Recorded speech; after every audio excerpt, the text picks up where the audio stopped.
മനസ്സില് വല്ലാത്തൊരു മരവിപ്പ. ബന്ധങ്ങളെല്ലാം ഇട്ടെറിഞ്ഞു പോവല്ലേ. ഇത്രയും കാലം അമ്മയും ദൈവമേ ഇല്ലാത്ത വിഷമം അറിഞ്ഞില്ല. അറിയിച്ചില്ലായിരുന്നു അമൃതേച്ചി, അങ്ങനെ പറയും. ശരിയാണ്, ഇതുവരെ അങ്ങനെ തന്നെ ആയിരുന്നു. പക്ഷേ ഇപ്പൊ അങ്ങനെ അല്ലല്ലോ മോളെ നമ്മുടെ സ്ഥിതി. പഞ്ചരത്നം വിട്ടു പോകുന്നത് പ്രാണം കളയുന്നത് പോലെ. ഒരു ദിവസം പോലും അമ്മയുടെയും ദൈവമ്മയുടെയും ഫോട്ടോയ്ക്ക് മുമ്പില് മനസ്സുകൊണ്ടൊന്നും പ്രാർത്ഥിക്കാതെ ഇരുന്നിട്ടില്ല. ഇവിടുന്ന് പോയാ പിന്നെ എന്ത് ചെയ്യും? പോകുമ്പോ നമുക്ക് അമ്മയും ദൈവമേയും കൂടെ കൊണ്ടുപോകണം. ഫോട്ടോ നമുക്ക് കൊണ്ടുപോകാനോ? അതെ, നമ്മുടെയും കൂടി അമ്മമാരല്ലേ. അപ്പൊ ചേച്ചിക്കോ? ചേച്ചിക്കിനി അമ്മയുടെയും ദൈവമയുടെയും ആവശ്യം ഉണ്ടാവില്ല. സംരക്ഷിക്കാനും സ്നേഹിക്കാനും ഒക്കെ സുമേഷേട്ടനും മറ്റുള്ളവരും ഉണ്ടാവുമല്ലോ. നമ്മളല്ലേ അനാഥരാവാൻ പോകുന്നേ. അതെ, ഇനി ഈ ഫോട്ടോകൾ രണ്ടും നമുക്കാ.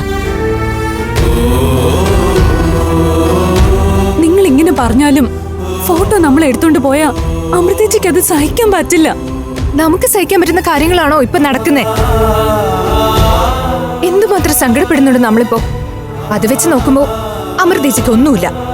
അതെ, നമ്മൾ ഇവിടുന്ന് ഈ ഫോട്ടോ എടുത്തോണ്ട് പോയാലും അമ്മയുടെയും ദൈവമ്മയുടെയും ആത്മാവ് അമൃതേച്ചിക്കൊപ്പമായിരിക്കും.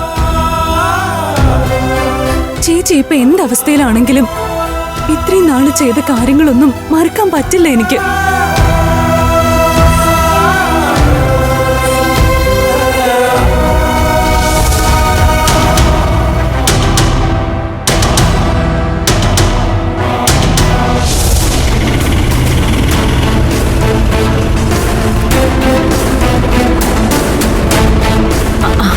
ഒന്ന് നിക്കണേ.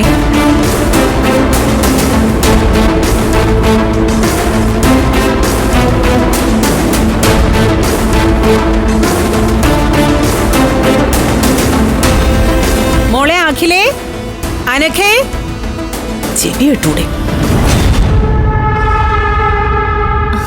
അനഘേ, മോളെ അഖിലേ. ആ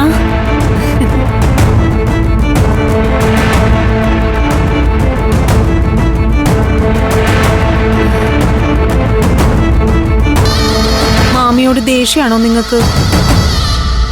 എനിക്കറിയാം, എല്ലാ കുറ്റവും എന്റെ തലയിൽ തന്നെ വരുമെന്ന്. ഞാൻ എന്ത് ചെയ്യാനാ? സുമേഷ് പറയുന്നതിനനുസരിച്ച് കാര്യങ്ങൾ ചെയ്യാനല്ലേ എനിക്ക് പറ്റൂ. അവനാണെങ്കിലോ അമൃത എന്ത് പറഞ്ഞാലും ആ താളത്തിനൊത്ത് തുള്ളും. നിങ്ങളെ ഡ്രസ് എടുക്കാൻ കൊണ്ടുപോകരുതെന്നും എന്തെങ്കിലും കാരണം പറഞ്ഞു ഒഴിവാക്കണമെന്നും അമൃത അവനോട് പറഞ്ഞു.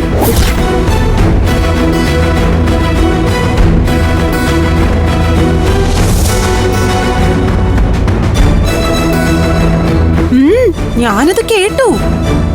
അതാ ശരിക്കും സംഭവിച്ചത്.